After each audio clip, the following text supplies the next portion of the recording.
오늘 여러분과 함께 나누고자 하는 말씀의 제목은 진노의 큰 포도주 틀의 심판이 오고 있다는 말씀입니다.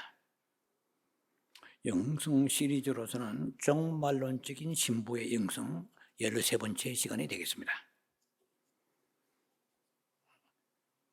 순서의 흐름상으로 보면 휴거 뒤에, 즉 첫 번째 익은 열매의 휴거 뒤에 일어나는 사건들의 네 번째 시간이 되겠습니다. 본문으로서는 요한계시록 14장 17절로 20절입니다. 여러분 지신에서 봉독에 올려드리겠습니다. 또 다른 천사가 하늘에 있는 성전에서 나오는데 역시 예리한 낫을 가졌더라. 또 불을 다스리는 다른 천사가 제단으로부터 나와 예리한 낫 가진 자를 향하여 큰 음성으로 불러 이르되 내 예리한 낫을 휘둘러 땅에 포도송이를 거두라. 그 포도가 익었느니라 하더라. 천사가 낫을 땅에 휘둘러 땅에 포도를 거두어 하나님의 진노의 큰 포도주 틀에 던짐에 20절입니다. 성 밖에서 그 틀이 밟히니 틀에서 피가 나서 말 굴레까지 닿았고 1600 스타디온에 퍼졌더라. 지난 시간에 나누었던 말씀은 나중 익은 그 곡식, 말하자면 위트입니다. 위트, 밀이죠. 나중 익은 곡식들의 그 수확, 성도들을 크라프, 그레인이라고 비유한다고 미리 말씀드렸죠. 예. 그래서 추수하는 것입니다. 우리가 휴거라고 얘기할 때는 일종의 그것은 추수입니다. 예. 지금까지 지은 농사를 농부이신 하나님께서 거둬들이는 작업이 반드시 세상 끝에 오고 있습니다. 자, 이 사람들 먼저 잘 익은 튼실한 열매의 사람들은 아주 소수의 사람들이라는 것입니다. 제가 이 말씀을 벌써 13번째 시리즈로 설교하면서 오늘 새벽에도 제가 묵상하는데 이렇게 내가 힘주어 말씀을 선포하고 또 묵상하고 준비하고 열정을 기울인다 하더라도 이 말씀을 듣는 사람들이 눈 하나 까딱 손가락 하나 까딱하지 눈썹 하나 까딱하지 않고 하나도 삶의 변화가 없다면 이 설교 해봐야 무슨 의미가 있겠는가.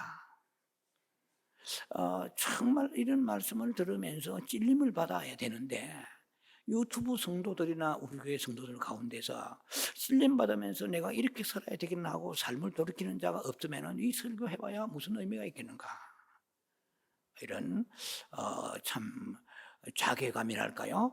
이것도 들었습니다. 물론 변화받는 사람이 있으면 좋겠죠.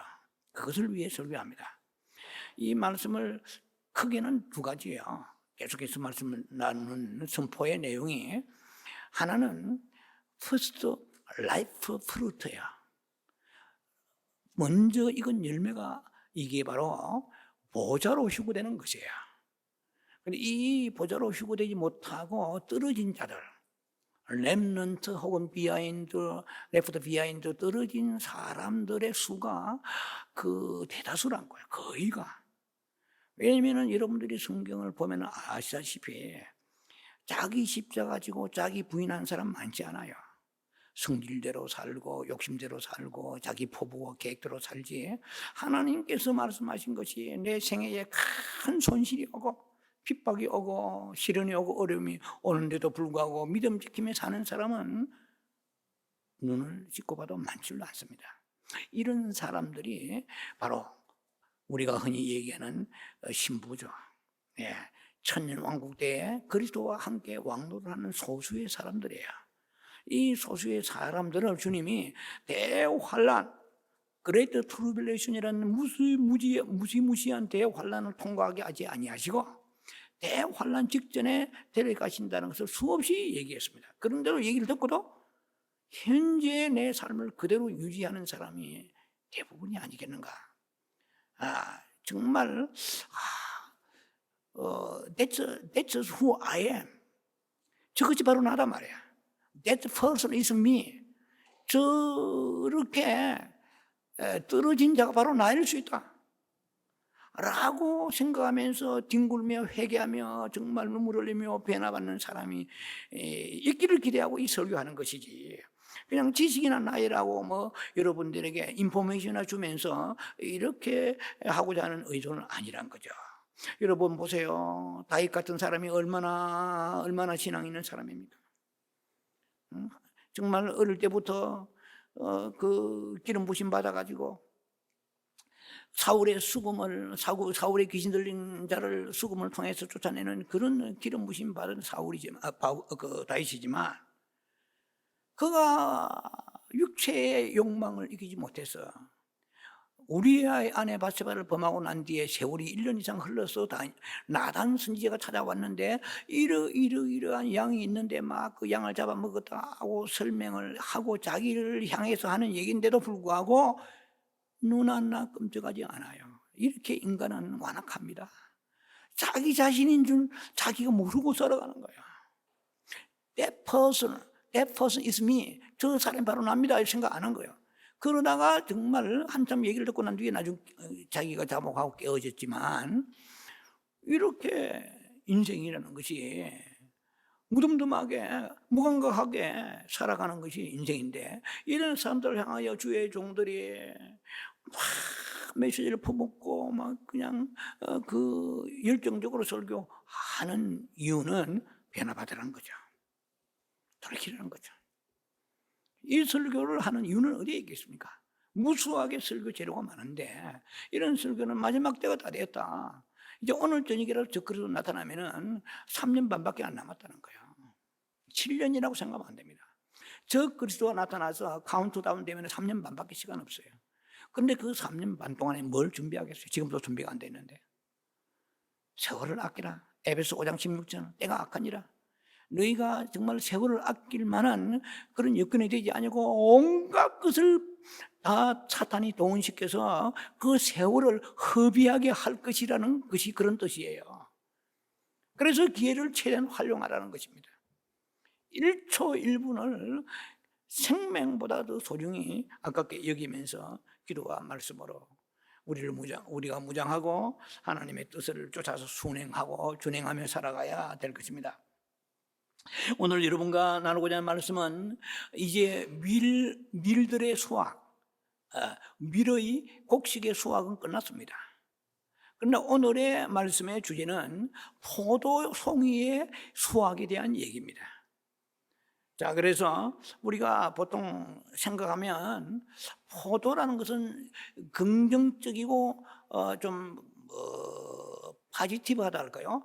좀 이 성경적으로 볼 때 포도는 좋은 이미지를 가지고 있다고만 생각합니다. 대부분은 그럴 거예요. 그러나 종말론적인 측면에서 보면 에스크탈로지, 종말론적인 측면에서 보면은 이 포도가 심각합니다. 시어리스합니다. 이 포도가 주는 의미가 두 가지가 있는데, 하나는 긍정적이고 좋은 의미에서는 이스라엘 족속이나 교회나 뭐 어떤 믿는 자 천국 이런 걸 상징하기도 하고, 어느 교회에 가보면은 강대상 앞에 포도송이가 이렇게 그려져 있는 그런 강대상도 있습니다. 참 좋은 의미죠, 포도 그레이프. 예수님이 자신이 포도나무를 하셨으니까. 그것도 좀 이따 설명을 나눌 것입니다. 자, 그래서 오늘 얘기하고자 하는 이 포도는 소위 말하면 들포도예요. 네, 포도는 포도 같은데 진짜 포도가 아니에요. 네, 이런 것을 가지고 말씀을 여러분 나누면서 심판에 대한 말씀을 나눕니다. 자, 그래서 성경에서 포도를 이스라엘이라고 하는 경우도 있지만은 그러나 전체적인 흐름에서 볼 때는 무화과가 이스라엘을 대표합니다. 무화과. 그리고 그 이방인 악한 자들 뭐 등등 해가지고 이렇게 심판의 대상이 되는 이런 불신자들까지 합쳐서는 포도요 그리고 믿는 자는 곡식입니다.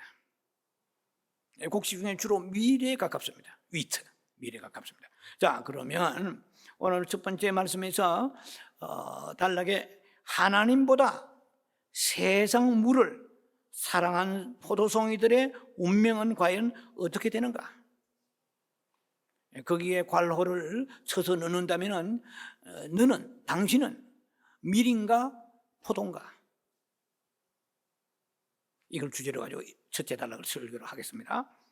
오늘 17절 말씀을 보시면 계시록 14장에 자, 또 다른 천사가 하늘에 있는 성전에서 나오는데 역시 예리한 낫을 가졌더라고 그랬어요. 그리스도인들의 대다수의 휴거 사건 이후에 하나님은 이번에도 천사를 보냅니다. 보내어서 낫으로 포도송이를 모을 것입니다. 그런데 미래의 수확, 즉 곡식들, 추수, 대추수, 대다수의 휴거입니다. 우리가 흔히 얘기해 왔던 휴거가 그것은 머조리티예요. almost 거의 머조리티. 대다수의 사람들의 휴거를 우리가 각인하고 있는 휴거에 대한 이미지입니다. 인식입니다. 그런데 저는 파샬렙초라고 그랬죠. 부분적인 휴거를 가지고 여러분에게 얘기하고 있는 것입니다. 그것이 성경에 근거가 있다고 수없이 지금 얘기하고 있는 것입니다. 특별히 오늘 여기에서는 이제 대다수의 추수가 되어서 흔히 우리가 말하는 그 휴거가 끝나고 난 뒤에 이 일을 오늘 여기에 묘사하고 있습니다. 예수님은 자신을 포도나무라고 하신 것이 아닙니다. I'm the true vine이라고 그랬어요. 요한복음 15장 1절에 I'm the true vine. 나는 그냥 포도나무 하지 않아. 참 포도나무라 그랬습니다. 자, 이게 무슨 굉장히 의미가 심정합니다. true vine이 있는가 하면 false vine이 있다는 거예요. 거짓된 포도나무 있다는 거예요. 우리는 참 포도나무 있는 그리스도에 붙어서 가지가 되고 거기에 하늘에 있는 것으로서의 열매를 맺어야 됩니다. 우리는 땅에 있는 것으로 열매 맺기 위해서 포도나무에 가지가 된 게 아니에요. 우리는 하늘에 있는 성분, 하늘에만 있는 거룩한 것들로 열매를 맺어야 돼요. 그래서 우리의 여러분이나 제가 생기기를 우리는 타락된 본성을 가지고 있어요. 죄된 본성을 가지고 있어요. 거룩보다도 더럽고 추하고 악한 것이 우리 안에 가득 있습니다. 그래서 기도하고 회개하고 그다음에 눈물 흘리고 바꾸고 이렇게 나가는 과정이 신앙이잖아요. 쉽게 말하면 생긴 대로 사는 것이 이방인이에요. 기분 내킨 대로 사는 게 이방이에요. 자기 계획대로 사는 게 이방인이에요. 그러나 우리는 말씀을 펼쳐야 돼요. 말씀을 펼치는데 내가 지금 굉장히 급한 거야, 돈이. 그런데 11조 하라고 되어 있으면 마태복음 23절. 신약에 뭐 11조 하는 말이 어디에 있습니까? 천만의 말씀이에요. 마태복음 23절. 자, 구약에 뭐 말라기 3장 80절. 이거는 말할 것도 없고. 성경을 펼쳐야 되잖아요. 그럼 나는 지금 내가 내 마음대로 돈을 써야 되는데 성경에 보니까 하나님의 거기서 거룩한 것을 훔친 자는 저주가 임한다고 되어 있잖아요. 이스라엘 그걸 저주받았잖아요. 헌물과 11조라고 그랬잖아요. 11조만 낸다고 되는 게 아니에요. 헌물이라 해서 헌물. Thanks offering입니다. 이 감사헌금을 우습게 생각하면 절대 안 돼요. 축복은 실제로 축복은 11조보다도 감사해서 오는 것입니다. 그걸 아셔야 돼요. 감사는 믿음이에요. 11조는 법이요. 그래서 참 믿음 있는 사람은 절대 감사를 소홀하지 않습니다. 시편 50편에도 제가 14절, 23절 제가 좋아하는 말씀이잖아요. 거기서 보면 반드시 도주 후 이 하나님 앞에 감사로 이 제사 드린 자 그랬거든요. 그런데 영어 성경 킹 제임스 NIV 성경은 거기 반드시 나와 있는 게 thanks offering으로 되어 있어요. 그러니까 감사 예물이 그 속에 들어있는, 우리는 뭐 그렇게 해석을 안 해놨지만은. 자, 오케이. 어쨌든 간에 제가 지금 성경을 펼쳐야 우리 인생이 바른 길로, 의의 길로 인도하게 되는 것입니다. 그렇지 않으면 내 계획대로, 내 철학대로, 내 경험대로, 필요대로 살아가는 거잖아요. 그러면은 여기에 나와 있는 포도송이에 들어가게 되는 것입니다. 심판의 포도송이에 들어갈 확률이 거의 높아지게 되는 것이죠. 자, 그래서 예수님은 자신은 참 포도나무 하셨는데요. 그럼 거짓 포도나무가 있습니다. 신명기 32장 32절 보면은 뭐라고 되어 있냐면은 그들의 포도나무는 소돔의 포도나무에 그랬어요. 이건 거짓 포도나무에서 열리는 그 열매는 wicked grape예요. evil grape예요. 악한 열매야. 열매라고 같은 열매가 아니야. 이해가 되십니까? 하나님 앞에 우리가 직장에서 수입을 얼마나 애를 써서 수고하고 애써서 그 직장에 일을 해가 대가를 받아 수입을 하나님한테 11조를 드리고 나머지의 그 물질을 쓰는 사람들의 그 물질은 거룩한 것입니다. 그러나 똑같은 물질이지만은 돈이라고 같은 돈이 아니에요. 그 돈을 하나님 앞에 들어갈 돈을 자기가 닦아 먹어버리고 가족에게 그것을 베풀으면은 가족도 하나님의 축복을 받지 못합니다. 그걸 아셔야 돼요. 자, 그래서 돈이라고 돈이 아니에요. 어디에 속하느냐가 중요한 거예요. 남이 볼 때는 똑같은 세상, 니네 돌이 뭐 똑같이 살아가는 것 같지만 거룩한 자와 하나님 보지 거룩하지 않은 자 구별되어 있습니다. 그러면 거룩한 자는 모든 것이 생각과 말과 물질에서부터 모든 삶 자체 목표로 거룩한 쪽으로 우리가 방향이 설정돼야 되는 것입니다.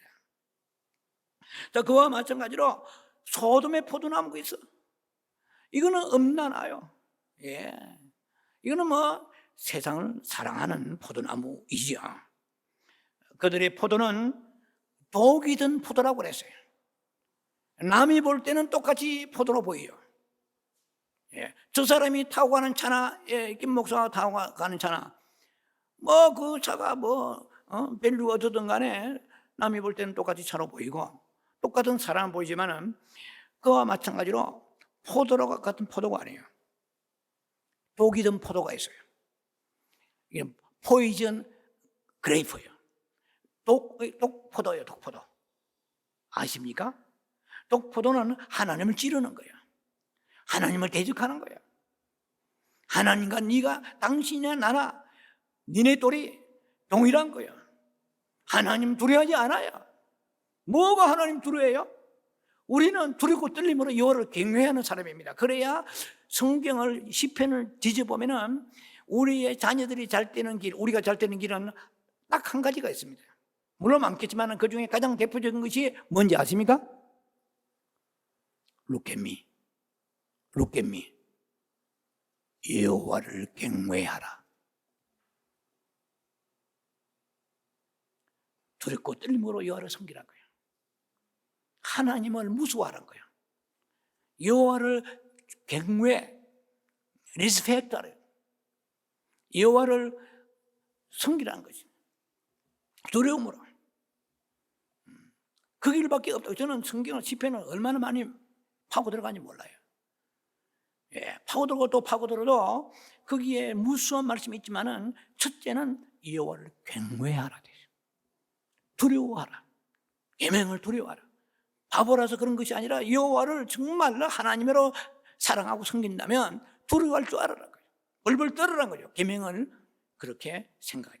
공포적인 두려움이 아니고 경외적인 두려움입니다. 리스펙트에 오는 두려움입니다. 자, 그걸 아셔야 돼요. 자, 그래서 이 땅 위에 이 포도들이 많아요. 이것은 적그리스도의 포도에 속한 것입니다. 예, 이것은 하늘의 포도를 흉내냈습니다. 예, 그래서 적그리스도에 속한 이 모든 포도의 나무들에서 난 포도들은 성도들이 그 속에 만약에 이게 독이 든 포도와 같이 이 세상을 사랑하는, 끝으로 볼 때는 크리스찬이지만은 문의는 그러지만 속내를 들여다보니까 거룩한 것이 없다, 세상 것이 가득 찼다, 이거 아니에요. 이 포도송에 심판할 때 이 사람이 휩쓸려 들어갈 개연성이 굉장히 크다는 것을 저는 성월교회를 준비하면서 생각해 봤습니다. 과연 나는 그러면 휴거될 것인가? 그게 중요한 게 아니고 과연 나는 포도송이의 그럼 밀이냐 포도냐? 나는 밀이 돼야 돼. 첫째는 곡식이 돼야 돼요. 그러나 곡식이 아니면 지금 포도라고 봅시다. 그러면 곡식이 돼야 되는데, 포도도 이것이 소위 말하는 위키드 혹은 이블 그레이프, 위키드 그레이프, 악한 포도 되면은 그 세상에서 생겨난 포도예요.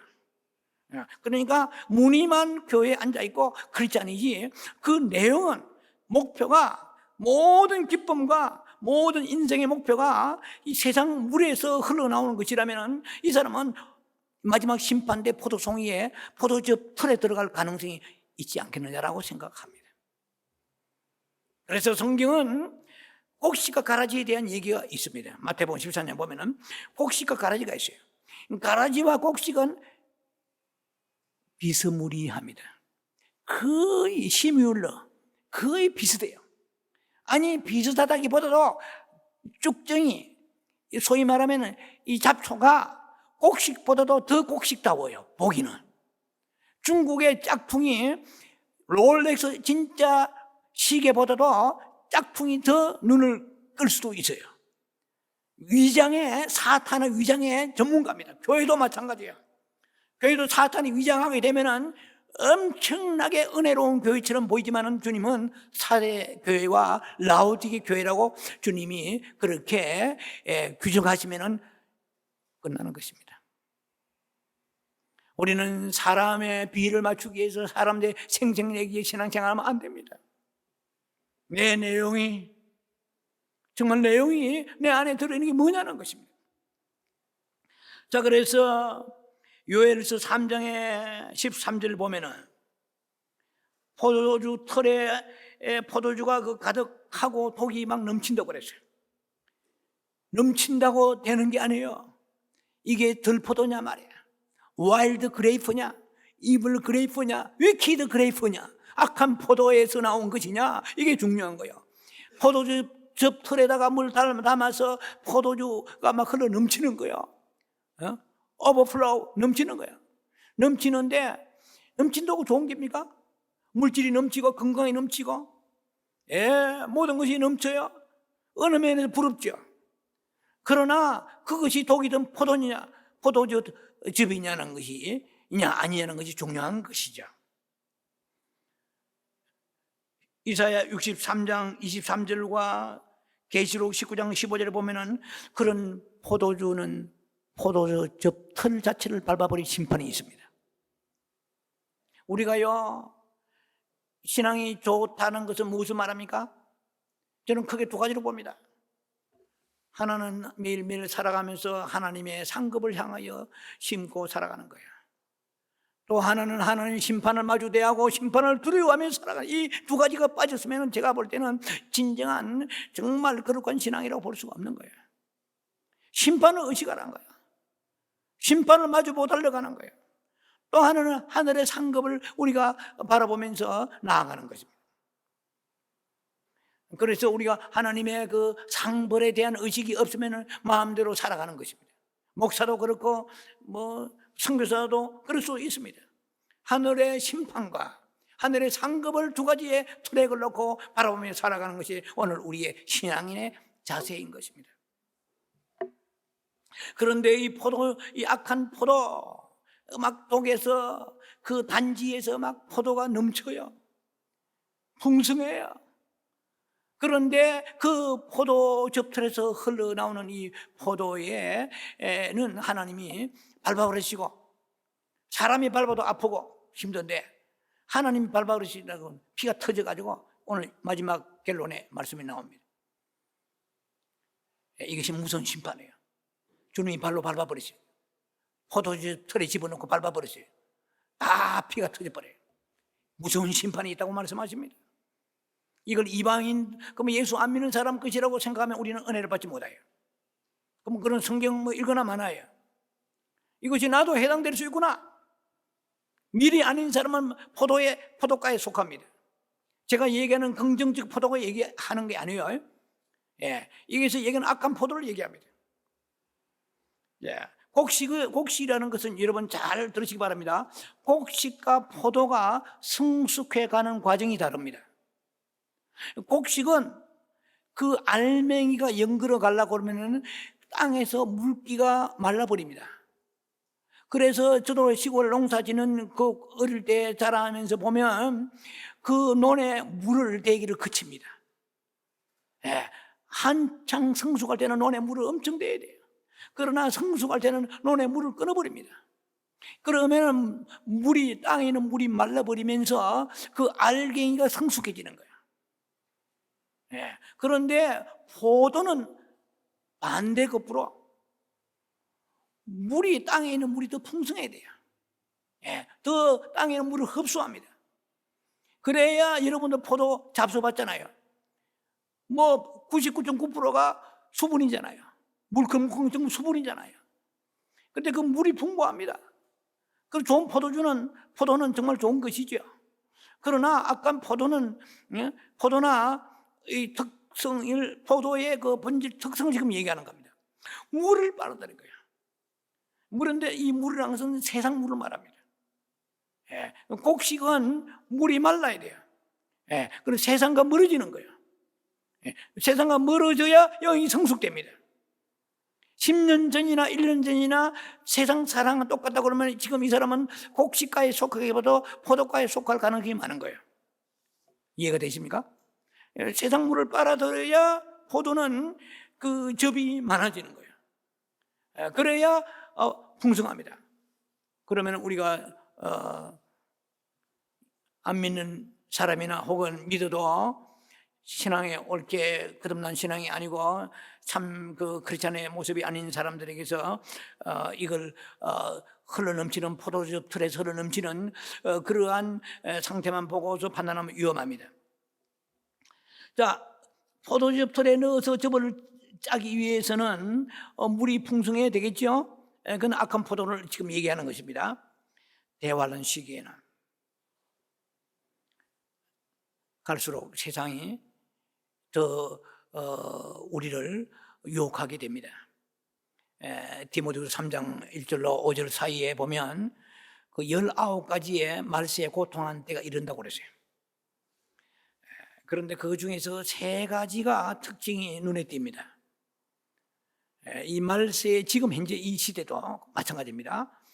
자기사랑, 본사랑, 쾌락사랑입니다. 굉장히 중요한 이슈입니다. 자기사랑, 본사랑, 쾌락사랑. 그러면 오늘 한국이나 전 세계적 추세가 특히 한국은 심합니다. 결혼 안 하고 그 다음에 결혼하더라도 자녀 안 낳아요. 왜 그렇습니까? 주택이 비싸고 교육비 등등. 그러면 그 말은 뭡니까? 희생 안 하겠다는 거예요. 결혼해가 그 생계 책임지고 구속받는 거 싫다는 거예요. 자유연애 하겠다는 거예요. 이거 어디서 나온 겁니까?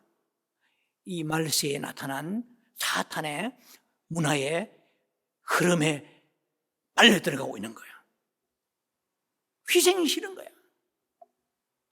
왜? 내가 행복해야 되는데 왜 자식 새끼들 때문에 고생해? 자식 낳아보세요. 1명이고 2명이든 간에 살을 점여내는 그런 희생이 없이는 키울 수가 없어요. 그런데 자식 없이 얼마나 부부간에 날마다 데이트하고 얼마나 모든 것이 자유롭게 생활합니까? 구애받지 아니하고. 자기 사랑. 직장도 마찬가지예요. 수틀리면은 직장의 상사, 이 직장에서 나를 그동안 키워준 거 생각 없어. 내가 월급 하는 거 하면 되는 거지. 교회도 마찬가지야. 자기 중심이야. 돈 사랑? 돈이 있으면 민도 살 수 있어. 그러나 돈이 있으면 좋은 시몬스 침대, 무엇이 제일 좋은 침대는 모르겠어요. 돈이 많으면 침대는 살 수 있지만은 단잠은 살 수가 없어요. 자, 돈이 다 해결하는 건 아니잖아요. 그러나 말세에 돈이 그 권능이 뭐 엄청나잖아요. 쾌락, 사랑. 스포츠도 어느 정도 즐겨야지 어느 정도 도를 지나쳐버리면 안 됩니다. 예, 항상 자제하면서 즐겨야 돼요. 우상될 수 있어, 자칫하면 순간적으로. 하나님은 온데간데 없고, 뭐 이러면은 옛날에, 지금은 모르겠습니다만, 월드컵 축구할 때 주일 예배 시간이에요. 그러니까 예배 잠깐 접어놓고 지하실에 가서 전부 TV 틀어놓고 다 축구 구경을 한 뒤에 주여 죄송합니다 하고, 그 다음에 나중에 예배. 예를 들면 그러면은 신앙이라는 것은 이언령 비언령이죠. 귀에 걸면 귀걸이, 코에 걸면 코걸이잖아요. 예. 자, 그렇게 우리가 쾌락, 사랑, 스포츠도 그렇고 문화도 그렇고 뭐든지 마지막 때가 되면은 세상 물을 집어넣는 거야. 포도가 익어갈 수 있도록. 좋은 포도가 아니고 약한 포도죠. 지금 얘기하는 소돔의 포도입니다. 포도나무에. 예수님은 I am the true vine이라고 그랬잖아요. false vine이 아니고.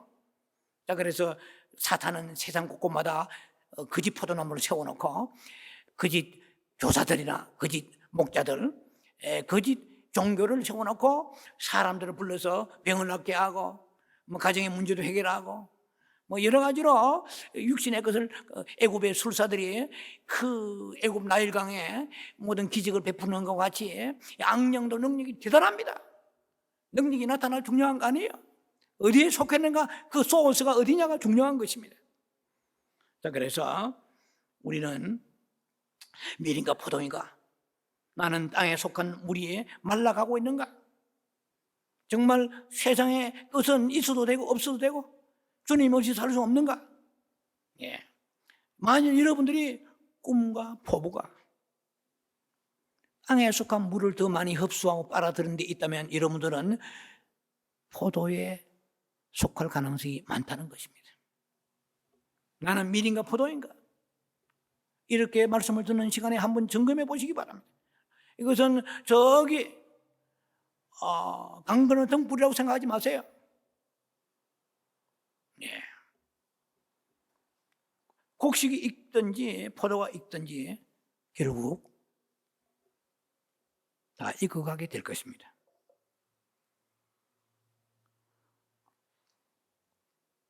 그러나 그 결과는 천양지차라는 것을 아셔야 됩니다. 사람들은 심판을 두려워하지 않아요. 심판을 두려워하지 않으면 신앙의 맛이 간 겁니다. 내가 이런 생각하고 이런 말하고 이런 행동하고 이런 하나님 부주의하고 불순종하면은 그때 심판이 있어. 이런 심판 의식을 만약에 팽개쳐 버렸다면 목사의, 선교사의 평신도까지 합쳐서 신앙은 이미 망가진 것입니다. 이미 스포일된 것입니다. 두려워야 돼요. 그래서 지금은 도토리 키재기 같이 보이죠. 그러나 그 결과는 명확히 그 운명이 달라지게 될 것입니다. 만일 여러분들이 은밀하게 세상을 사랑하고 있다면 그 세상물이 언젠가 포도주 접틀에서 눌러 짜여져 다 진액이 쏟아지는 그날이 오고야 말 것입니다. 그것은 고통이고 저주고 불행이고 심판인 것입니다. 두 번째, 포도주 틀의 수확은 추수가 아니고 심판이라는 것입니다. 성대가 오염이 성대가 지금 좋지를 않습니다만은 기도하시는 마음으로 들으시기 바랍니다. 계시록 14장 19절. 천사가 낫을 땅에 휘둘러 땅에 포도를 거두어 하나님의 진노의 큰 포도주 틀에 던짐에 추수라고 같은 것이 아니라는 것입니다. 곡식과 밀의 수확은 추수입니다. 그러나 포도의 수확은 성경에서 종말론적인 관점에 볼 때는 심판입니다. 하베스트, 저지먼트 두 가지가 있죠.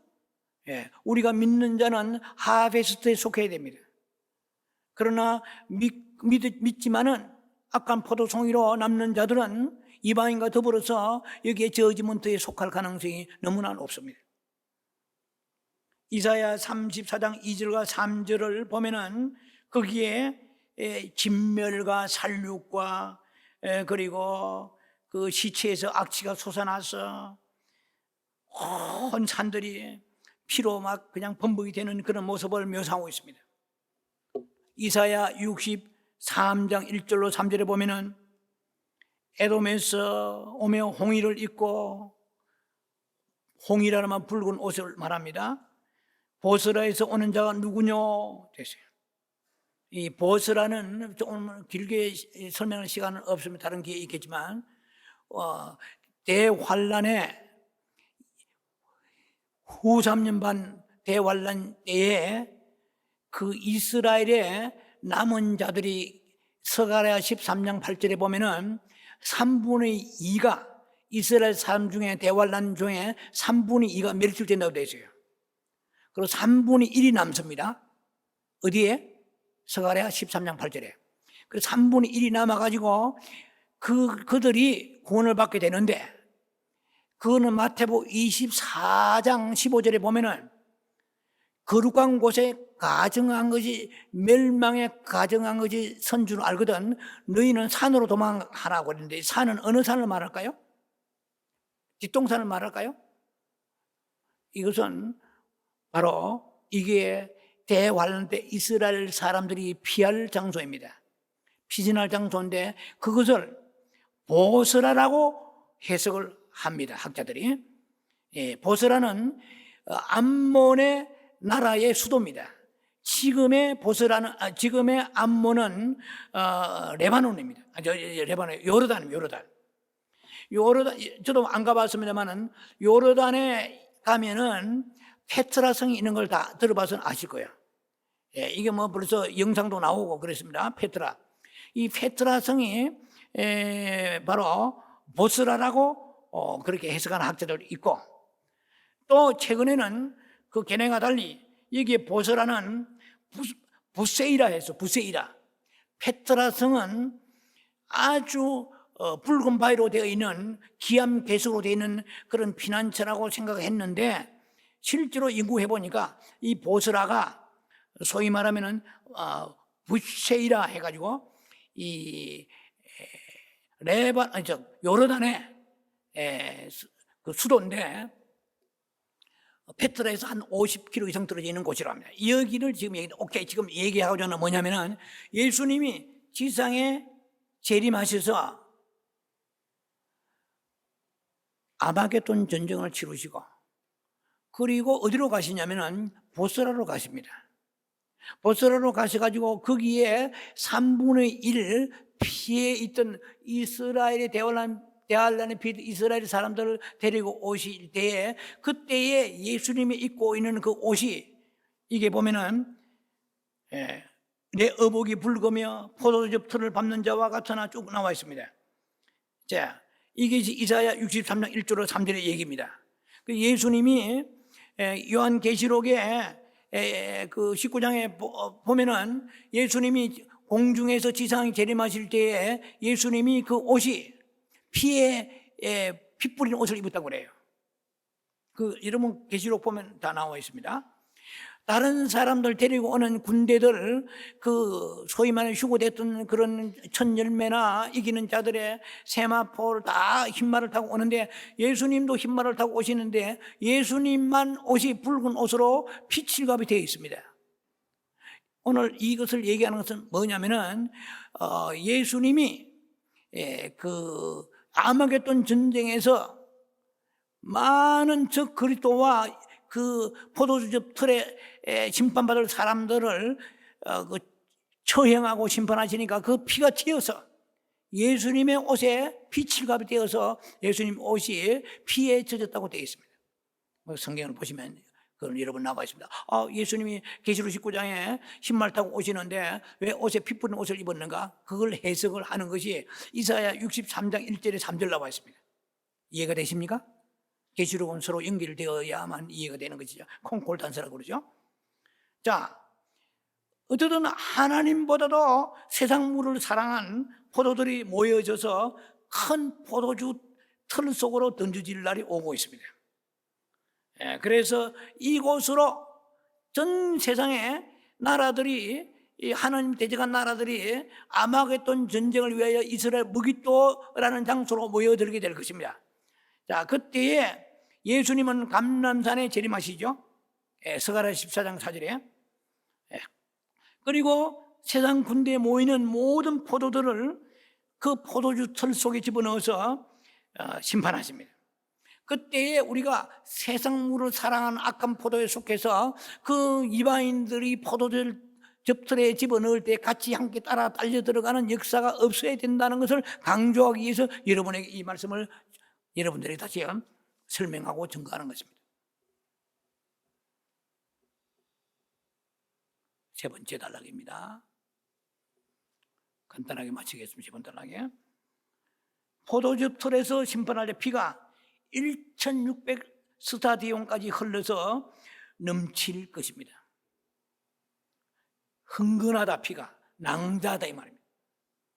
14장 2절에 20절에 성 밖에서 포도주 틀이 짓밟히자 그들에서 피가 나와서 그 틀에서 피가 나와서 말꽃비까지 닿았고 1600 스타디온에 퍼졌더라 그랬어요.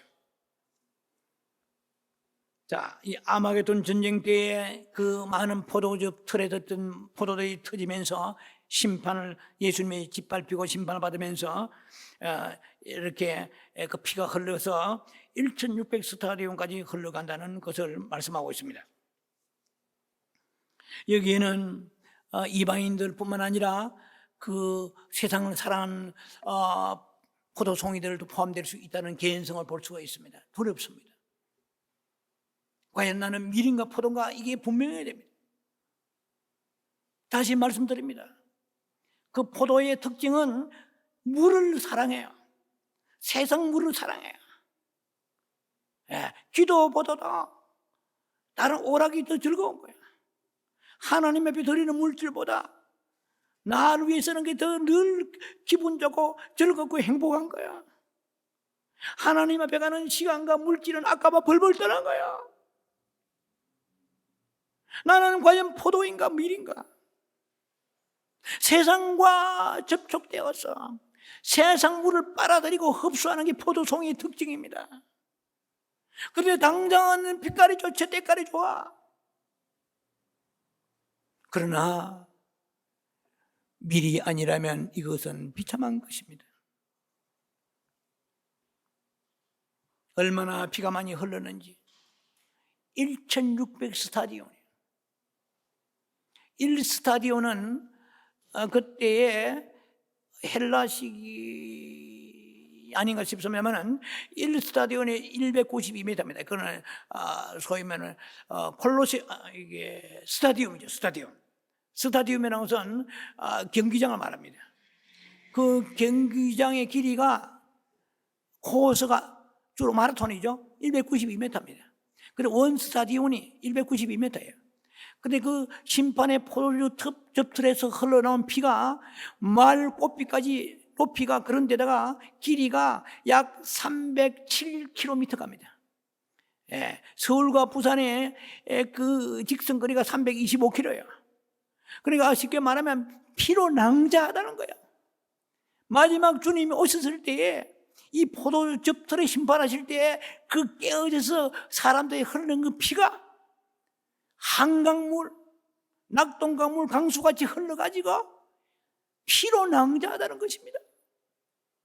이것이 바로 예수님이 초림 예수님 오실 때 예수님이 피를 흘리셔서 십자가에 죽으셨지만 하나님 나라가 임하기 전에 천년왕국이 들어가기 전에 이 포도즙들의 심판의 피를 흘리지 않고서는 이제 새로운 왕국으로 들어갈 수가 없는 거예요.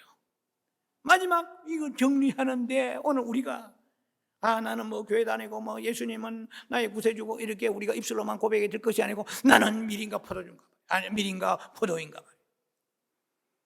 다시 한번 말씀드립니다. 포도의 특징은 물을 빨아들여요. 곡식의 특징은 물이 말라버려요. 그래서 알갱이가 튼실하고 알갱이가 성숙이 익어가는 거예요. 신앙생활 하면 할수록 세상과 멀어지는 것입니다. 근데 권사가 되고 신앙생활 지났는데 세상 것이 더 달콤해요. 나는 밀인가 포도인가? 이것을 우리가 다시 스스로 규명하면서